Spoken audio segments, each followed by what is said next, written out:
Representantes da Comissão Arnes de Direitos Humanos estiveram no Pará na última semana e visitaram 5 municípios do estado. Na pauta da equipe, a violência contra trabalhadores rurais e comunidades tradicionais da região. Para falar com a gente sobre esse assunto, nós conversamos agora com o Belisário dos Santos, que é advogado, integrante da Comissão Arnes e da Comissão Internacional de Juristas. Doutor Belisário dos Santos, tudo bem? Prazer recebê-lo aqui no Revista Brasil TVT. Seja bem-vindo. É uma honra para mim, uma grande satisfação estar com vocês e seus espectadores durante esse final de semana. Muito bom. E esta comissão Arnes, esses representantes da Comissão Arnes que estiveram aí no estado do Pará, tiveram agendas cheias. Eu queria que o senhor trouxesse para a gente o desenrolar dessas agendas e o quão importante no momento tão delicado de violência e ataques a comunidades quilombolas, povos tradicionais, sobretudo na região norte.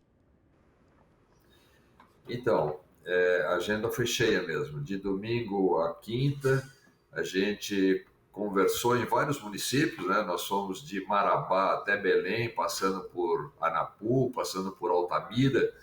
Nós conversamos com quilombolas, conversamos com assentados, conversamos com pessoas do programa que estão protegidos pelo programa de proteção dos defensores, várias situações, conversamos com lideranças, pessoas que estão tentando conformar programas de lideranças, conversamos com indígenas também, dos Paracanãs, que enfrentam uma questão extremamente difícil, não podem sair de suas áreas porque eles estão cercados nas suas reservas por um incidente que houve há um tempo atrás, e a comunidade civil quer realmente feri-los, não deixam que eles, inclusive, sejam atendidos pelo comércio local. Então, as situações das mais diversas, mas o que chama a atenção mesmo, querida gente,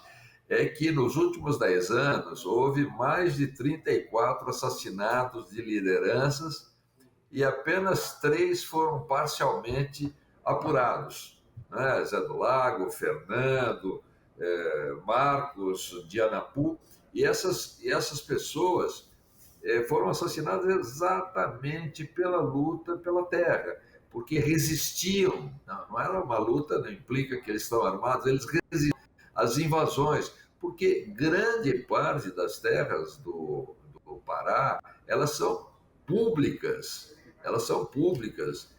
e as públicas são dadas a processos de assentamento de quilombolas. E o que se viu muitas vezes aqui, é isso que nos fez vir aqui, é que essas situações não encontravam respaldo no Estado.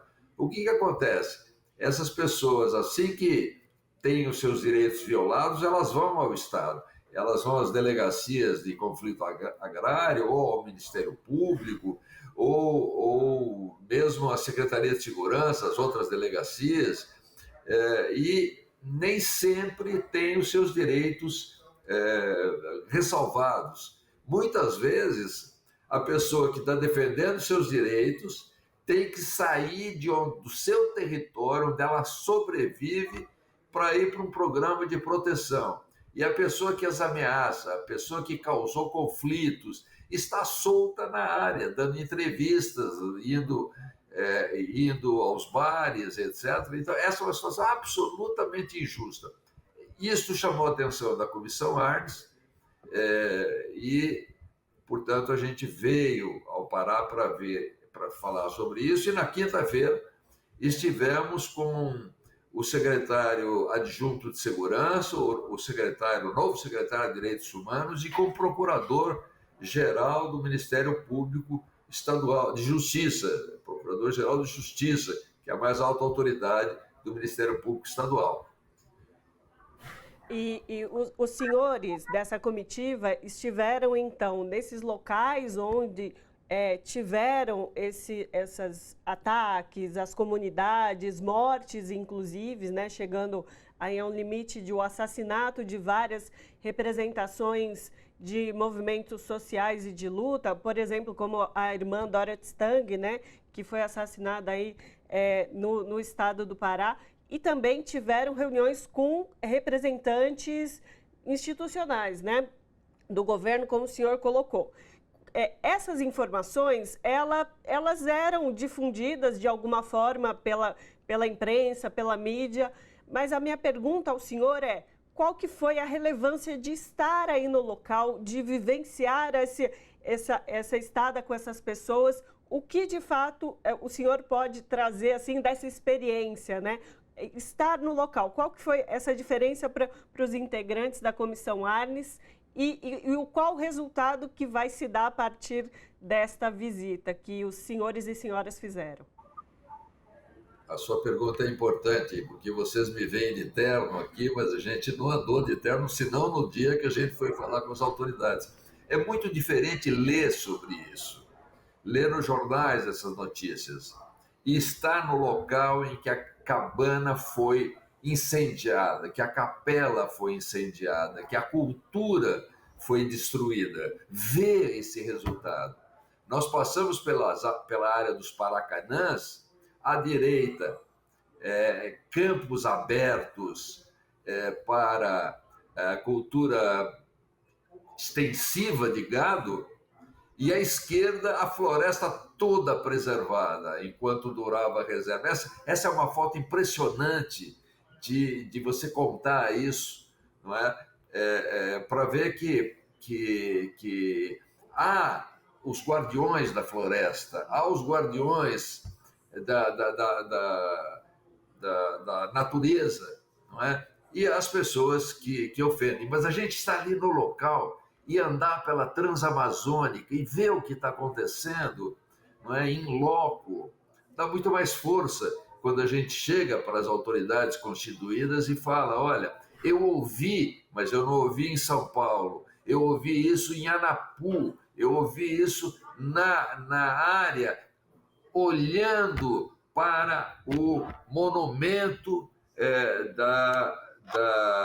que se fez em homenagem a Dorothy Stang, falando com uma pessoa que sucedeu Dorothy Stang na liderança, muito parecida com ela, inclusive, entendeu? Quer dizer, essa interação mostra para nós e para eles que é possível que nós tenhamos a capacidade de refletir isso nacionalmente. Aliás, estou fazendo isso com vocês aqui, estou contando para vocês aqui coisas que vocês só se inteirariam pela notícia da última página dos jornais, porque essa notícia, um juiz nos disse isso, essa violência que ocorre aqui no Pará não é noticiada pela mídia, né? E aí o que aconteceu foi uma coisa muito curiosa. Estou falando a primeira vez que eu estou falando sobre isso, é que a nossa visita às autoridades foi uma reunião conjunta em função da sugestão de uma promotora, e ela serviu para um brainstorming, quer dizer, para uma discussão entre os atores.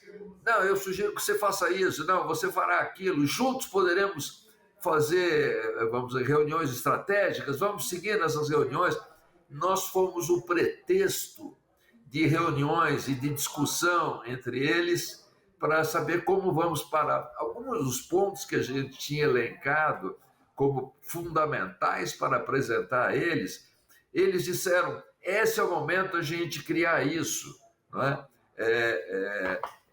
O procurador-geral diz: esse é o momento da virada para nós, né? Não só a nossa visita, mas esse momento nacional, inclusive, em que o discurso de ódio não tem o apoio presidencial, em que os atos de ódio merecem repúdio das autoridades, esse é o momento, não é?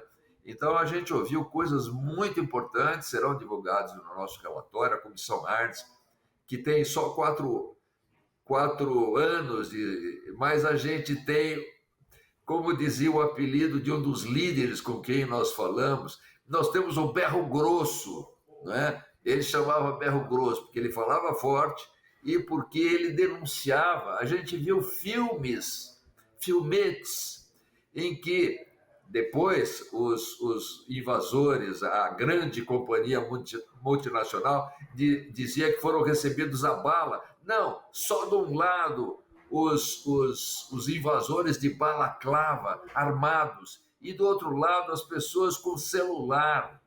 Eu anotei armas contra celulares gravando. E as pessoas tendo contra si, os que estão em cima da terra, as armas apontadas. Por quê? Porque eles estão gravando aquele momento da invasão, eles estão gravando aquele momento em que as pessoas tentam retirá-los das suas terras. O que acontece aqui é que a comunidade confia até certo ponto no Estado, mas as empresas, os pistoleiros, eles não ligam para o Estado. Então, o que acontece é que a ausência do Estado favorece a violência. Então, daqui a gente vai falar com o INCRA, nós vamos falar com o Instituto de Terras do Pará. Falamos isso hoje, aquele dia na reunião, para favorecer atuações conjuntas. Por quê? Quando o Estado entra, ele vai respeitar, seguramente é obrigado a respeitar os direitos, porque do outro lado não tem direito, do outro lado tem invasão, do outro lado tem documento falso, entendeu? Então, há frases que a gente recolheu que dava, meus caros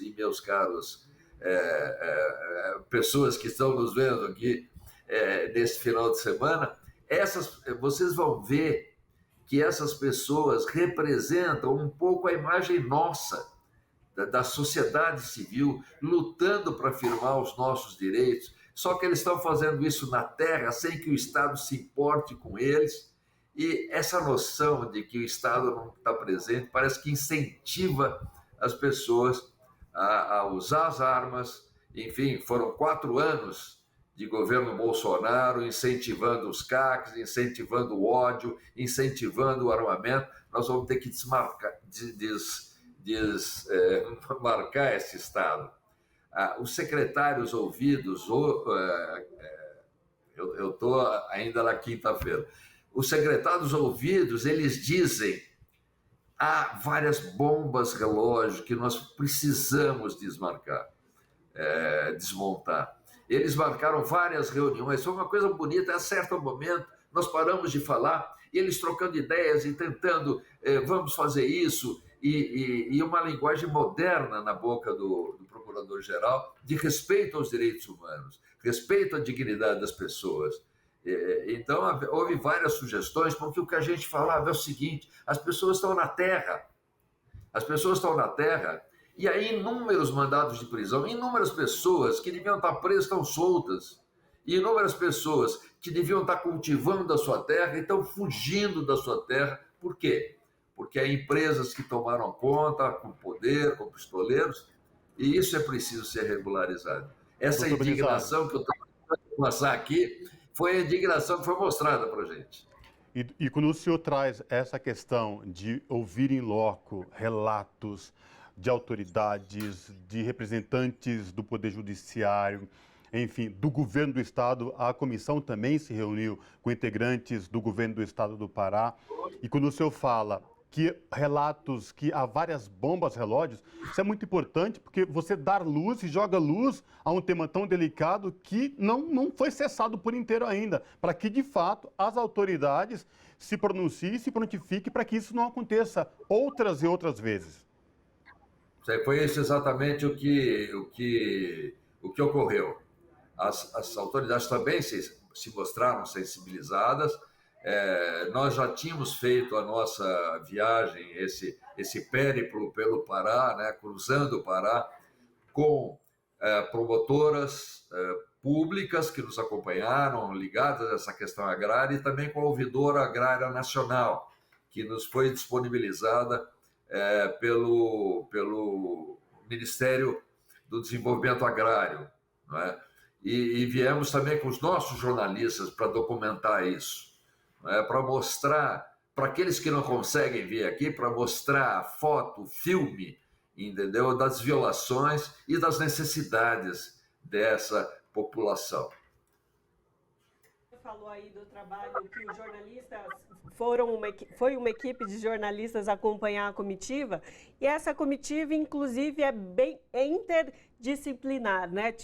Tiveram pessoas ali de várias áreas, da antropologia, dos direitos humanos, da justiça, da psicologia.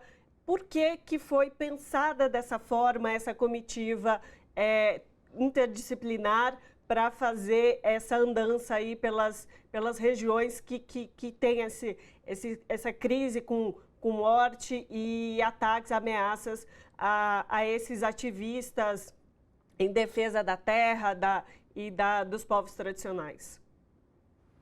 Foi um misto de planejamento e doce coincidência, porque as pessoas, quando começou a serem relatados os fatos que a gente ia investigar, as pessoas foram se oferecendo para ir. Eu posso ajudar aqui, eu posso ajudar dali. E isso foi uma coisa muito importante, chegarmos aqui com antropóloga, com psicóloga, com sociólogo, e com juristas também, para darem uma visão, ao fim e ao cabo, não é, a lei e a justiça, os conflitos que ocorrem entre a lei e a justiça. Foi um planejamento feliz e uma coincidência feliz que as pessoas pudessem vir aqui, se deslocar de São Paulo e conhecer o Brasil, né? Em São Paulo a gente às vezes não conhece o Brasil, às vezes a gente ignora o Brasil.